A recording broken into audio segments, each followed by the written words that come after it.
This Dyson vacuum cleaner had another dead battery, but rather than throw it out or replace it, I used the power of 3D printing to make it better than ever.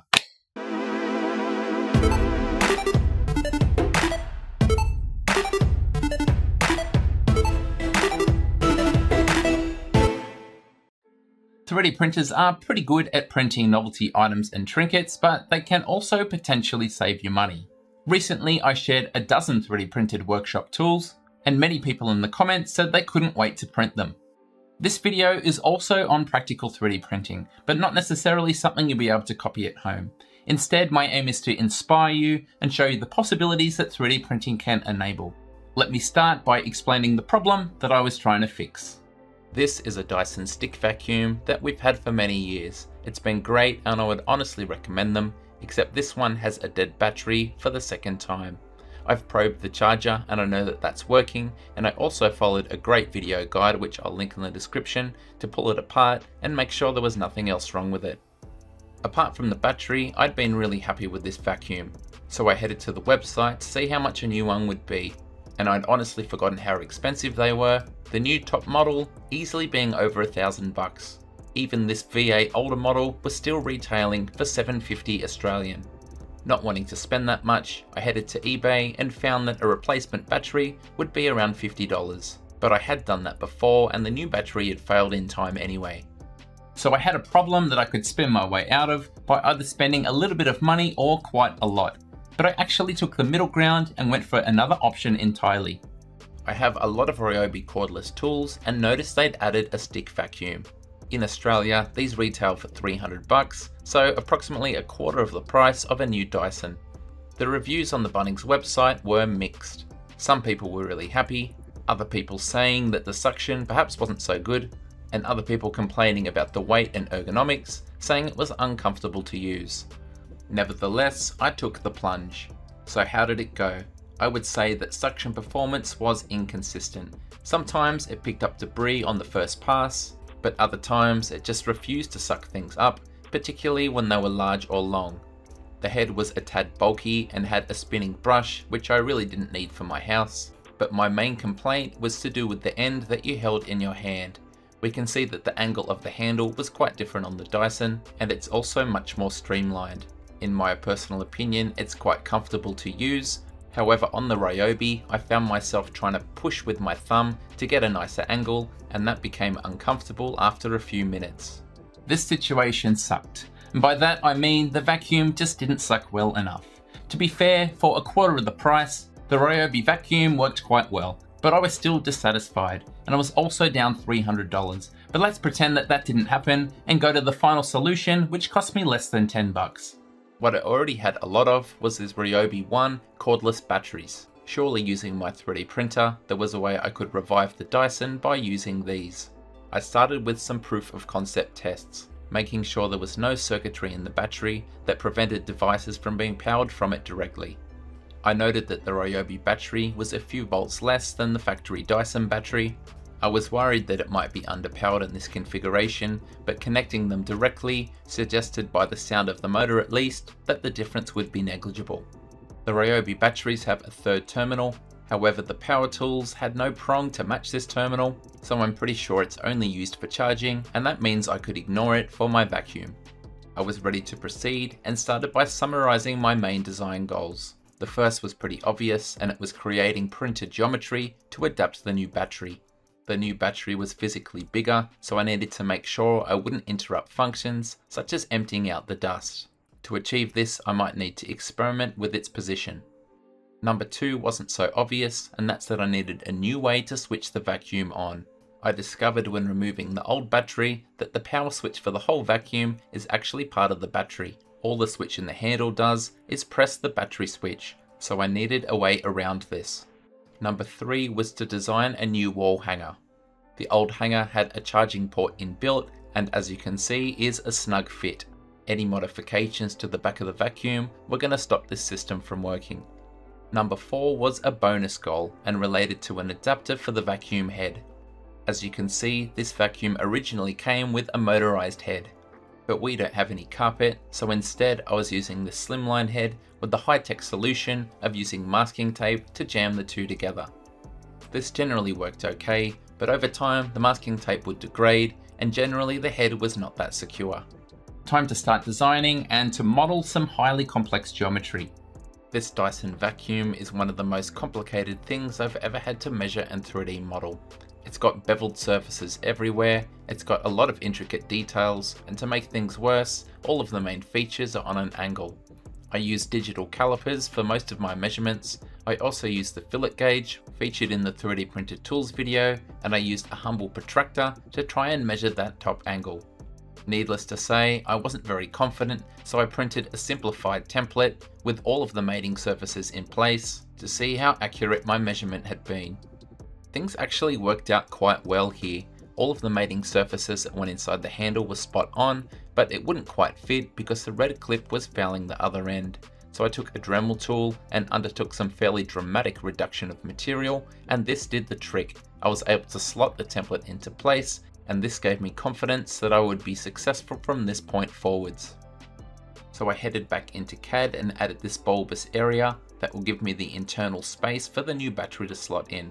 I also cut out this mounting surface on the front. As you can see on the Dyson battery, one of the 3 screw holes is this tall skinny bit. To get it stronger, I modeled this as a separate part, and that also gave me the advantage of refining it with a series of small prints rather than doing this whole piece over and over. I measured the connector for the Ryobi battery and printed this very quick little template. Again, far better to print this over and over until it matches exactly, rather than this whole part. Once I was confident I had the right dimensions, I then put a cutout on the underside and started to think about how I was going to make battery terminals. At this point, I was determined to solve this problem as cheaply as possible. So my original idea of buying a cheap charger and gutting the terminals out of the inside was abandoned. I purchased this cheap switch that could handle the current required, and I also purchased these spade terminals. And all of this was under 10 bucks. I modeled the flat terminals into my CAD, and then printed this screw-on clamp to hold them in place. Again, I designed this part separately because it took a couple of goes to fit just right, and it used very little plastic in the waste attempts. Crimping on these terminals is pretty straightforward. I matched the gauge of the original wiring and also bent the edges to help them slide over the battery terminals. The female connectors went on the terminals already inside the Dyson vacuum. I routed my new wiring inside the vacuum and started the most difficult job, which was getting the spade terminals into position. With some perseverance, I managed to jiggle them into place, push my printed clamp into position, and then use screws to bolt everything in permanently. Hard to assemble, but now very secure. This actually represented a major milestone, because for the first time, I could slide the Ryobi battery into place, flick the switch, and verify that the vacuum was working. I let it run for several minutes and made sure the connections were secure, and most importantly, that they weren't heating up and potentially melting the plastic. Back into CAD to design the next section, with this mid-section of the body. It had room for the wiring to come through and a cutout to push in the switch. There was an access hole from the bottom to make this easier, but most importantly, it had the final sleeve in place to interface with the battery. This part was printed on its end to avoid the need for support material, and I fitted it by first feeding through the wires to the switch and then engaging the 5 M4 bolts that go around the outside. Some of them are tight, but all of them are doable. Now the switch could be plugged in with the terminals and then pushed into the housing, ready for another test to make sure everything was working as intended. The battery slid in without any dramas, and the vacuum turned on as expected. Back to CAD, where I was designing this stuff as I went to do the final piece, which went on the bottom to clip into the edge of the battery. This piece was quick to print, and it took me 2 goes to get the exact fit, snapping around the battery, holding it securely, but releasing when desired. It attached with a series of M3 bolts around the perimeter, the idea being to use many to spread the load and evenly distribute the weight of the battery. With these in place, a final test. I could insert the battery for real. It was a little bit tight the first time, but a whack gave the satisfying click, the vacuum turned on, and the primary part of this project was complete. Revisiting our 4 design goals, we were already halfway there, and the hard work was mainly over because the other 2 would be a lot easier to satisfy. I pulled the old hanger and charger off the wall and started to disassemble it. The swiveling piece up the top was easy to remove by flexing the housing, and then the charging plug unclipped from there, freeing up the main body of our hanger. My preference was to retain this part as it held all of the accessories and it would mean a much simpler design job. The new holder you can see here in dark blue, and it's the simplest part in this whole project. Precision was nowhere near as important for this part, so it was printed on the CR10 Max with 0.6mm nozzle and a 0.4mm layer height. It works pretty simply, with the whole pattern matching, which means it easily bolts onto the existing hanger, secures the original accessories, and then the actual vacuum cleaner from the top without the battery, which is a decision I made to stop my batteries from disappearing. Number 3 complete and ticked off the list. The final job was this adapter, and once again I printed a simple template, but this prototype failed because the live hinge snapped off. The fitment on either side, however, was still pretty good. My aim was to replicate the sprung latch from the Dyson, and this worked extremely well. I used a spring from a pen or something like that I had lying around, and I was extremely pleased to find that it slid in with a satisfying click, was secure, but could be released with a press of the button. And here is my final revision. I initially tried this push-in clip. It pokes through to the inside to locate on the vacuum cleaner head, and it actually held pretty well until you rotated it and then it popped straight out. For the redesign, I had the same internal structure, but this one wrapped much further around, and since this side didn't need to detach, I used a cable tie to hold it properly in place. With this end sorted, a dab of super glue to hold the spring in place, and a reprint of the latch in red so it stands out, and we now have the capability to switch between the factory fittings and our printed adapter at will. Our fourth and final bonus design goal is satisfied.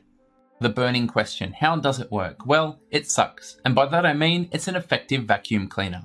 The Ryobi batteries clip into place just like on an original Ryobi tool, and despite the voltage being slightly lower, the suction seems to be on par with the original vacuum cleaner. The printed head adapter so far has withstood bumps with no problems at all. Obviously, at the top of the vacuum, things are now a little bit bulkier, but they're not necessarily heavier, with the standard battery being just over half a kilo, a small Ryobi battery being 100 grams less, and a large one around 200 grams more. I was concerned that the longer battery would smash into my pelvis, but so far that hasn't been an issue either. Oh, and we managed to keep the bin emptying function perfect without the new geometry interfering. The battery life is actually longer than the battery I replaced, and when it does run out, instead of putting the whole vacuum on the charger for hours, I can just hot swap a new battery and keep going. It's just too bad that I did spend the money on this Ryobi vacuum, but for the money it's really not too bad, and I think it'll do quite well in the workshop or to take camping. I realise a vacuum cleaner project doesn't really sound that exciting, but because I put in the effort and because it worked out quite well, I found it immensely satisfying. If you've got a project like that, please share it with me and everyone else in the comments section. In the meantime, have a look around your house and see what appliances you can maybe rejuvenate with the power of 3D printing. Thank you so much for watching, and until next time, happy 3D printing.